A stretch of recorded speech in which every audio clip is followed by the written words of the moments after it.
My Lord Emmanuel, मैंने भारत का कोना कोना देख लिया। ना ही मुझे कहीं कोई चोर मिला और ना ही कोई भिखारी।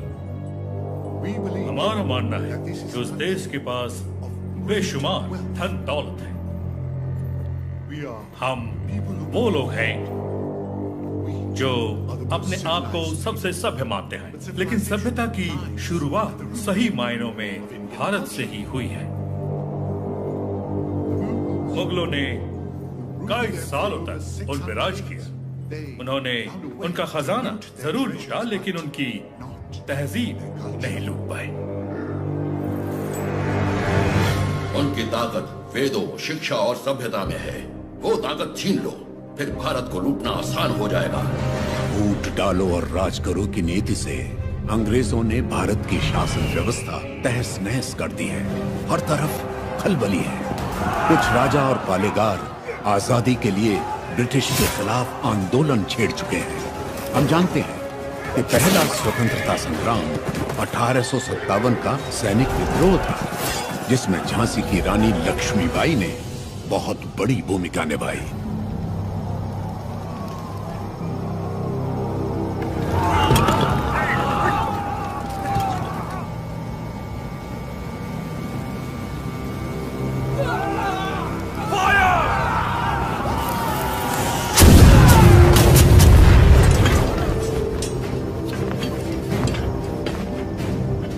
महारानी झांसी के नेतृत्व में स्वतंत्रता की ये लड़ाई शुरू हुए 3 महीने हो गए। 20,000 योद्धा हमारे साथ मैदान में उतरे और अब सिर्फ हम 100 योद्धा ही बचे हैं। कल अगर हम रणभूमि में उतरे तो फिर हम 100 भी नहीं बचेंगे। ये स्वतंत्रता संग्राम हमने शुरू किया था और हम ही इसे खत्म करेंगे।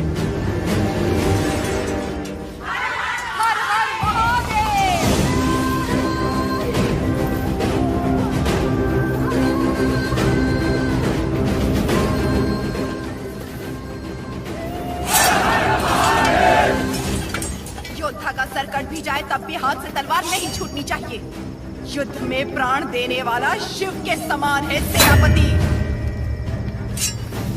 इस लड़ाई को रोकने का हक आपको किसने दिया?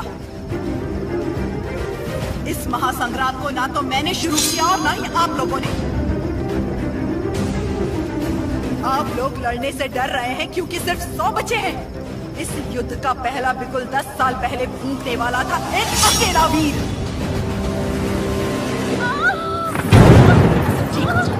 इस ब्रिटिश साम्राज्य की जड़ें हिला देने वाला योद्धा एक ही था।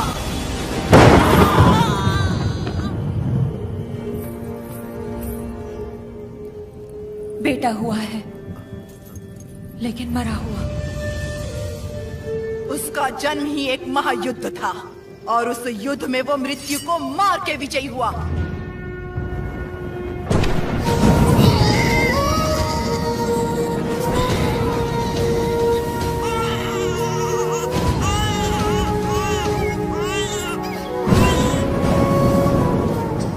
मृत्यु को हरा कर पैदा हुआ है, अब मृत्यु से छू भी नहीं सकती।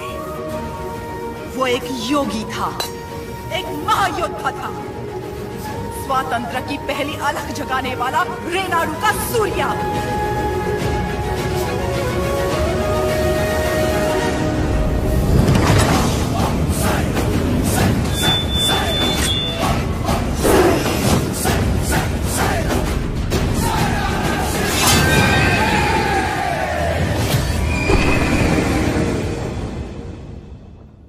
नोसम के पालेगार जयरामी रेड्डी ने अपनी दोनों बेटियां उयालावाड़ा के पालेगार मल्ला रेड्डी से ब्याही थी।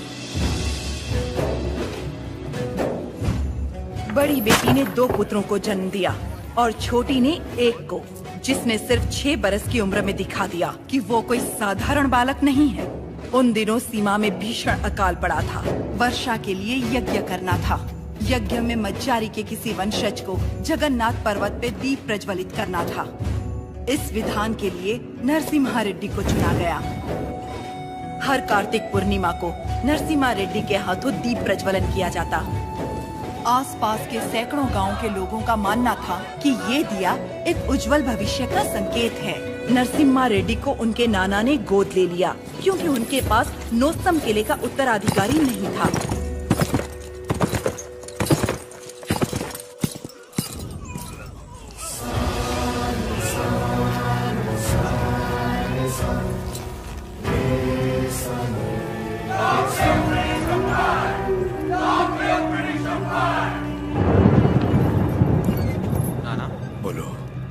आप जानते हो वो लोग क्यों मारे गए? ये ब्रिटिश राज है बेटा। जो उनसे सवाल पूछता है, उनके खिलाफ जाता है, उसे मार दिया जाता है। आप तो पालेगार है ना, आप कुछ नहीं कर सकते? हम नाम के पालेगार हैं। ये अंग्रेज हमारे देश में घुस आए, हमारे अधिकार छीन लिए और हमारी जनता को लूटने लगे अपनी बंदूकों से डराकर। हमारी सत्ता हथियाने के लिए वो हमारे आगे पैसे फेंकने लगे, मुट्ठी भर, जिसकी हमें आदत पड़ गई। और तब से हम जिंदा लाश बन गए हैं। लाशों की तरह जीने से तो अच्छा है हम विद्रोही की तरह मर जाए ना।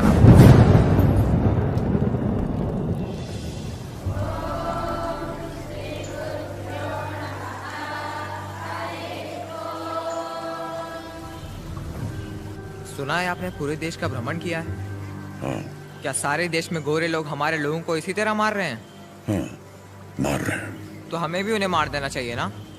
नरसिम्हा, अवश्य। तो मुझे आशीर्वाद दीजिए बेटा। मैं मारूंगा उनको।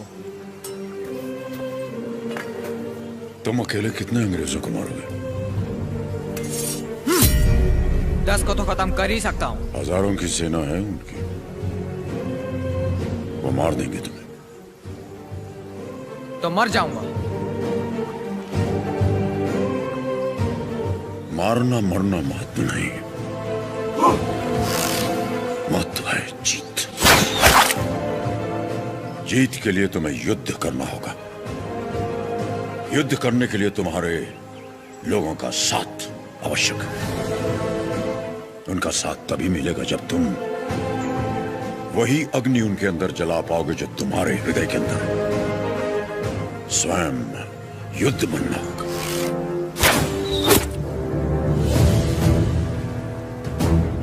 तुम्हारा शस्त्र ये नहीं, तुम्हारा शस्त्र है ये।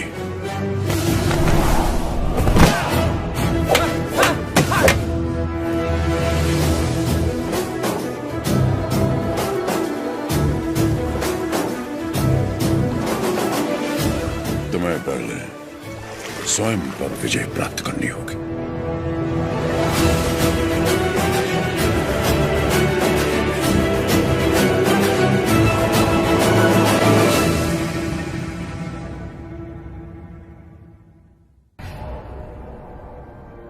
सबसे पहले ईस्ट इंडिया में ब्रिटिश कानून लागू किया जाए।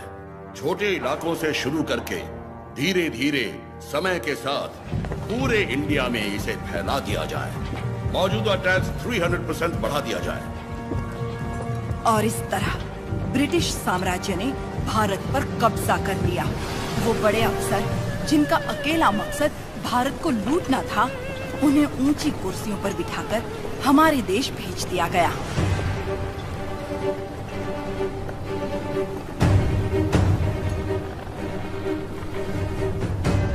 शैतानों की सेना का नुमाइंदा कॉकरेन दक्षिण भारत की तरफ बढ़ने लगा, जिसे भारतीय उपमहाद्वीप की रीढ़ की हड्डी कहा जाता है। लेकिन उसे वीर भूमि रेनाडू के बारे में क्या पता था? वो कहाँ जानता था कि रेनाडू का सूर्य अंधकार की छाती चीरकर उदय हो चुका है। रेनाडू की धरती 61 छोटे छोटे राज्यों में बटी हुई है। इन राज्यों के सामंत पालेगार कहलाते हैं। ब्रिटिश इन पालेगारों से उनकी सत्ता और एकता दोनों छीन चुके हैं। लेकिन अवुकु राज्य के पालेगार अवुकु राजू, माइदुकुरु के पालेगार वीरा रेड्डी और कर्नूल के पापा खान उन 61 पालेगारों में से हैं जो आज भी स्वतंत्र शासन कर रहे हैं। नरसिम्हा रेड्डी ने इन सबको एकजुट करने के लिए एक महोत्सव का आयोजन किया।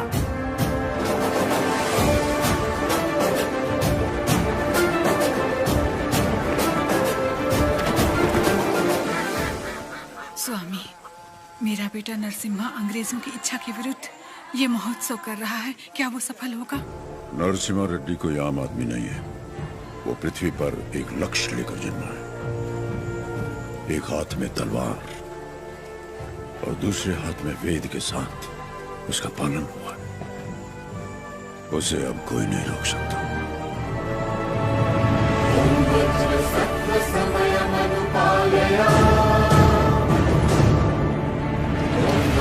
सत्व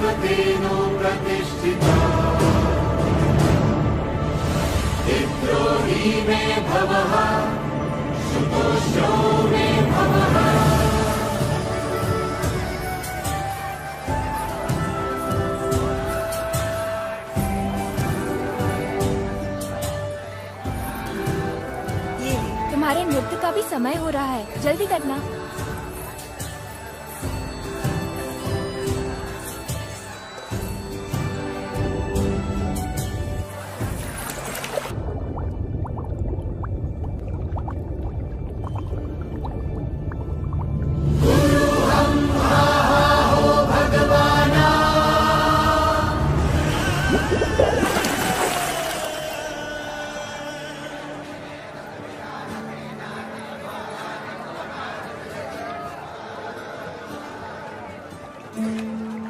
क्या हुआ बेटी? हाँ, स्वामी जी, अंदर कोई है? अच्छा, वो महोत्सव से पहले सरोवर में रहने वाले संगमेश्वर स्वामी की स्तुति करने की प्रथा है। हाँ, लेकिन इतनी देर पानी में? जल में सांस रोकने की विद्या जानने वाले एक महापुरुष हैं, मज्जारी नरसिम्हा रेड्डी जी।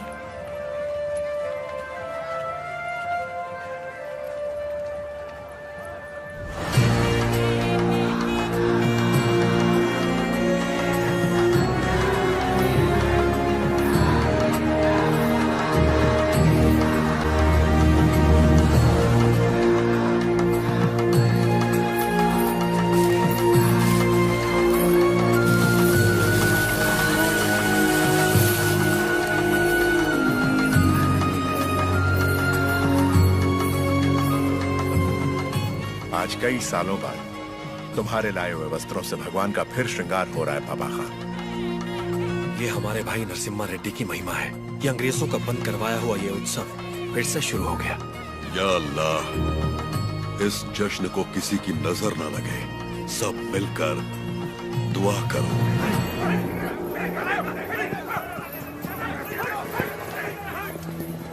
मैं इसे होने नहीं दूंगा। क्या उपराजू, इस मेले की तैयारियां युद्ध स्तर पे हुई हैं। कहां-कहां से लोग मेला देखने आ रहे हैं। होने नहीं दूंगा का क्या मतलब? ये मेला कौन करवा रहा है? नरसिम्हा रेड्डी। इस मेले में योगदान हमारा भी है ना? पर नाम नरसिम्हा रेड्डी का होगा। अच्छा, मुकाबला कौन जीतेगा? नरसिम्हा रेड्डी, और कौन? और हम जीत जाए तो भी सब नरसिम्हा रेड्डी की जयकार करेंगे कि उसने इतना निष्पक्ष मुकाबला करवाया। यानी जीते कोई भी जयकार उसी की होगी। क्या ये सही होगा बसी रेड्डी? तो नहीं जीतेगा। अपने आदमी को देखो वहाँ, वो नशीली दवा बैलों को पागल कर देगी।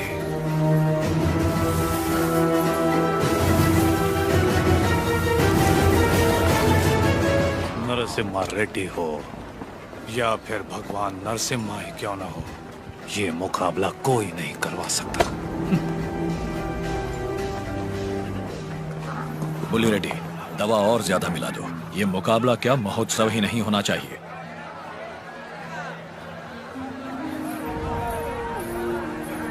लक्ष्मी, सुनो तो, किसे ढूंढ रही हो?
हमारे आदमी ने इसे दवा मिलाते देखा तो सच पता चला। अरे जो हो गया सो हो गया, कोई अनहोनी तो नहीं हुई ना।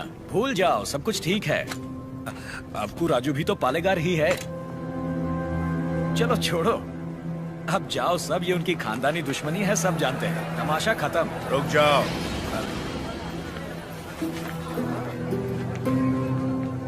यहाँ वो अकेला पालेगार नहीं है, कुल मिलाकर हम 61 पालेगार हैं। यहाँ पूरी की पूरी प्रजा भी मौजूद है। यह उत्सव सबका है बसी रेड्डी। राजा हो या प्रजा, न्याय सबके लिए बराबर है। अवकू राजू को क्षमा मांगनी ही पड़ेगी।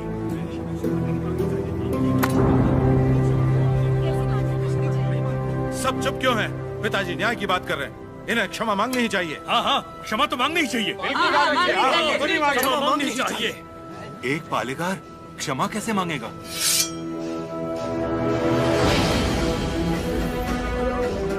अपना सर काट दूंगा, लेकिन क्षमा नहीं मांगूंगा। अवकू राजू। पापा खान, माना कि अवकू राजू ने अपराध किया है, लेकिन ये पालेगार हैं 70 गांव के। ये तो सब जानते ही हैं कि इन्हें मुझसे नफरत है, और यही नफरत इस अपराध का कारण भी है। लेकिन ये अपनी प्रजा से प्रेम करते हैं, और प्रजा पर इनके कई उपकार भी हैं, तो उनकी खातिर इन्हें हम क्षमा कर देते हैं।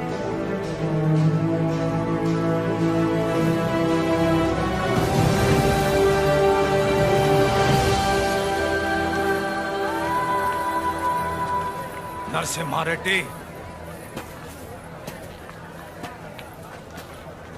तुम मुझ में अच्छाइयां देखते हो, ये मुझे अच्छा नहीं लगता। ये मेरी ईर्ष्या नहीं, मेरा स्वाभिमान है नरसिम्हा रेड्डी। मेरा भी दिन आएगा नरसिम्हा रेड्डी, उस दिन सर झुकाकर तुम मुझसे क्षमा मांगोगे।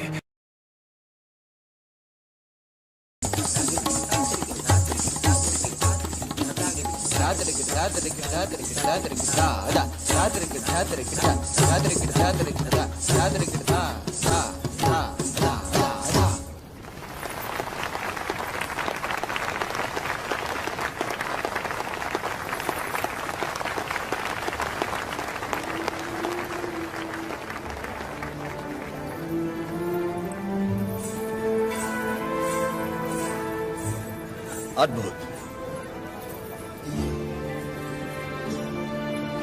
हम जानते हैं। लक्ष्मी जी, लोगों के हित के लिए क्या आप अपनी कला को नए अंदाज में प्रस्तुत नहीं कर सकती? ये लक्ष्मी सिर्फ देवताओं के लिए नाचती है, उन्हीं के लिए गाती है, आम मनुष्यों के लिए नहीं। भगवान भी तो इंसान के लिए ही है ना। लोगों को जगाने के लिए अपनी कला को थोड़ा सा बदल लीजिए, फिर देखिए कितना निखार आ जाएगा।